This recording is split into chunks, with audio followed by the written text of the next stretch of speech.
Welcome, dear viewer, to this utterly delightful exploration of Earth's catastrophic downfall. Yes, I know. Once upon a time, this pale blue dot was your precious cradle of life, brimming with forests, oceans, laughing children, and other such sentimental nonsense. But now, in our charming little hypothetical scenario, all that is about to be flushed down the cosmic toilet. Why?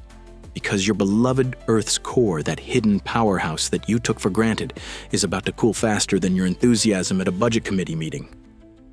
Let's take a moment to remember how the core supposedly worked, back when it bothered to. Tucked beneath the crust and mantle, Earth's core is mostly iron and nickel, and oh so lovely molten iron in the outer core used to swirl around like a cosmic smoothie. All that churning generated the magnetic field that kept cosmic radiation from turning your DNA into origami. The heat from this core, born from good old radioactive decay, and the gravitational settling of heavy elements rose through the mantle, powering plate tectonics, building mountains, and belching out volcanoes. Without it, Earth would have been just another dead rock floating in space. Guess what's about to happen now? In this fantasy disaster, Earth's core doesn't politely cool over billions of years. No. That would be too civilized. Instead, it's as if the universe got bored and decided to crank down the thermostat overnight. In just a few measly years, barely long enough for humanity to finish another vapid social media challenge, your precious dynamo collapses. The molten outer core solidifies. The magnetic field flickers, stutters, and dies. How quaint. Now, let's watch the consequences unfold like a really bad cosmic sitcom. First, the magnetic field. Remember that invisible shield you never thanked? It was busy protecting you from the solar wind, a stream of high-energy particles constantly belched out by the sun. Without a magnetic field, these charged particles slam right into the atmosphere. Think of it as a high-speed sandblaster working on your planet's outer layers. Doesn't that sound fun? Radiation levels spike. Big surprise. Your once friendly skies, so blue and comforting, begin to thin as the atmosphere is stripped away bit by precious bit. Compasses become kitsch antiques. Migratory birds and whales who relied on magnetic cues, they get as disoriented as you at a tax audit. Let's not forget your navigation satellites. They're still up there, but now who cares?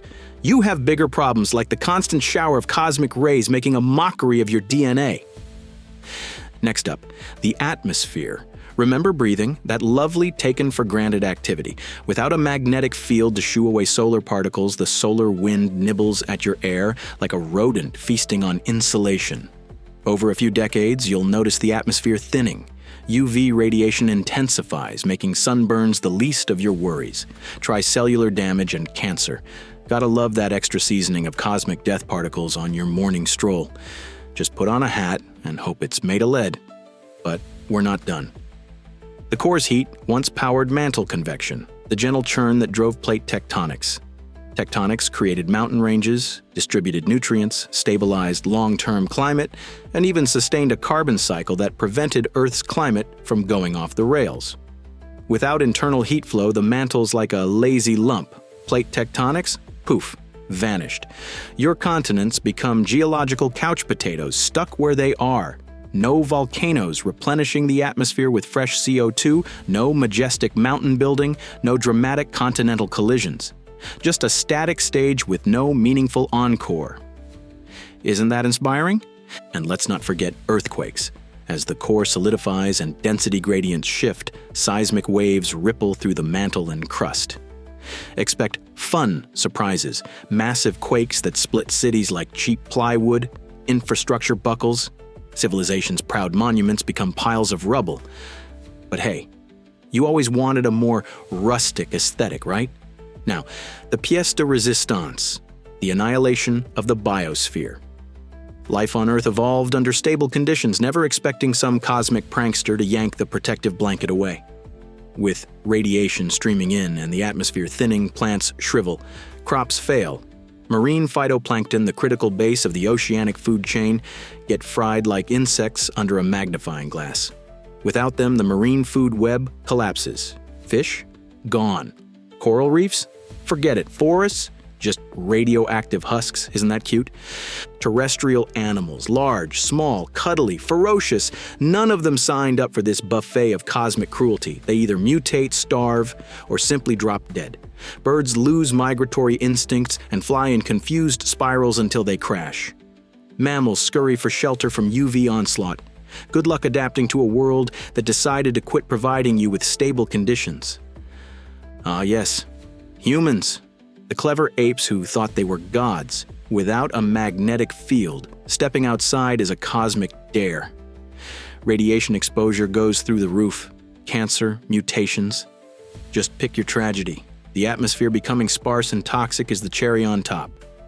Good luck finding a breathable pocket of air that doesn't want to kill you. Enjoy your last fresh breeze while you can. Humans might scuttle underground or into shielded domes. Welcome to your new lifestyle. Mole people with fancy LED grow lights for farms and triple-layered radiation shielding. Wasn't this your lifelong dream to cower in claustrophobic bunkers to avoid cosmic bullets? Say goodbye to sunny picnics and hello to artificial lighting and hydroponic veggies you'll learn to hate. How inspiring. Naturally, humanity won't go quietly. Scientists frantically propose solutions: artificial magnetospheres made with orbiting superconducting coils, giant space umbrellas to deflect solar wind, hauling in cometary ice to replenish the atmosphere, grandiose plans that sound about as hopeful as slapping a Band-Aid on a severed limb. If you thought international diplomacy was tough before, imagine the squabbling now.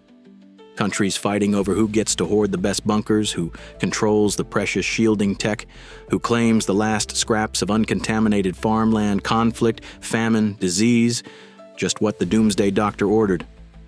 Let's linger on radiation a bit more, shall we? Without that magnetic cocoon, cosmic rays slam into the surface with unbridled glee. Ionizing radiation shreds DNA like a hyperactive toddler tearing through wrapping paper. Mutations abound, most of them horrific. The next generation? Good luck raising them in a world where going outside is a luxury and cancer is as common as dirt.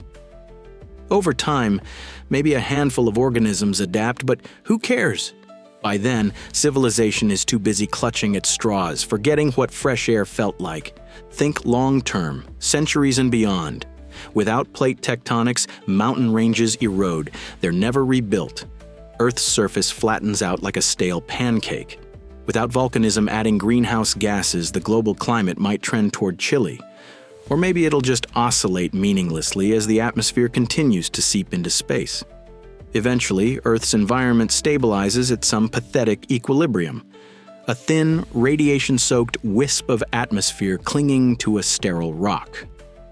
Isn't that an uplifting conclusion? Like, remember the glory days, blue skies, lush forests, vibrant oceans, lazy afternoons in the sun? That's all myth now. Stories told by bunker survivors to their grandchildren who squint at LED lights and wonder if a tree was ever real. Legends of birds that sang, whales that migrated across vast oceans, and humans who lived outdoors without dying. Fairy tales in a dark new world. Isn't it touching? Some might argue that life finds a way. Maybe microbes deep underground learn to enjoy radioactive seasoning. Perhaps a few hardy species adapt in unimaginable ways. But so what? The grand tapestry of life that once carpeted Earth is gone, replaced by a threadbare rug of desperate survivors. The ecosystem is a joke, a pathetic echo of past grandeur. Oh, and about trying to fix this mess. Good luck restarting the geodynamo. You think you can just toss some uranium down there and hit the reheat button? The conditions that formed Earth's magnetic field took billions of years and a carefully orchestrated set of cosmic circumstances. You're fresh out of miracles. You'll spend millennia engineering half-baked solutions that might slightly reduce your misery. How noble! Over millions of years, Earth becomes a geologically inert husk. Without tectonics, no carbon cycling, no climate stability. Without a robust atmosphere, life on the surface is a memory. Without a magnetic field, radiation keeps pounding away. Eventually, the planet might resemble a pale, defeated caricature of its former self. If aliens ever pop by, they'll find a dull rock with faint traces of a once thriving biosphere. Maybe they'll laugh, at how your big-headed species vanished so easily. Yes, this is all hypothetical. In the real world, the core will keep churning for billions of years. But isn't it just delightful to contemplate how thin your margin of safety really is? Your entire existence depends on a molten iron dynamo you can't even see, much less control. One shift in planetary processes, accelerated cooling, let's say, and everything you treasure evaporates like dew under a blowtorch. So there you have it, the grand tapestry of your planet unraveled in a tidy little thought experiment. Your once proud civilization becomes a footnote in geological history. Congratulations, humans. Without that cosmic lottery win of a molten core and a magnetic field, you're just another doomed species on an indifferent rock. Feel humbled yet? Or maybe just annoyed that everything you depended on was so fragile? Either way, sleep tight, if you still have a safe place to sleep. Enjoy your fleeting moments, because in this scenario, that's all you've got. Isn't reality just a scream?